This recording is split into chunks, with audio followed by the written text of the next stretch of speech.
আজকে হুট করে চলে গেলাম বাড়িতে। তো কেন গেলাম সবকিছু নিয়েই থাকবে আজকের ভ্লগ। আসসালামু আলাইকুম গাইস, সবাই কেমন আছেন? আই হোপ ভালো আছেন। আমিও আলহামদুলিল্লাহ ভালো আছি। তো আজকে গল্প অনেক জিদ করতেছিল যে বাড়িতে যাবে। তো নাছোড়বান্দার তো যেতে হবেই। বাইরের ওয়েদারটা তো জাস্ট ওয়াও ছিল। আমি দেখতেছিলাম আর ভাবতেছিলাম ওর যে কেন প্রত্যেকদিন বাড়িতে যেতে হয়। আমিও খুশি হয়েছিলাম।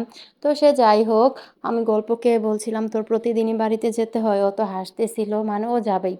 তারপর আর কি ওদের কাছে আমরা বাধ্য হয়ে ব্যাগ টেগ গুছিয়ে আমি আম্মু বের হয়ে পড়লাম। এখানে একটা রিক্সা নিয়ে চলে যাচ্ছি সিএনজি স্টেশনে, সেখান থেকে আমাদের বকশীগঞ্জ যেতে হবে। মোটামুটি বাসা থেকে 1 ঘন্টার মতো লাগে বাড়িতে যেতে। তারপর আমরা প্রকৃতি উপভোগ করতে করতে চলে যাচ্ছি সিএনজি স্টেশনে। এখানে নেমে আমরা সিএনজি নিয়ে নিলাম। আমি তো একবার চিপায় পড়ে গেছিলাম মাঝখানে। সো আমি বেশি একটা ভিডিও করতে পারি নাই। এখানে সিএনজি ছেড়ে দিছে, একটু পরে সন্ধ্যা নেমে যাবে।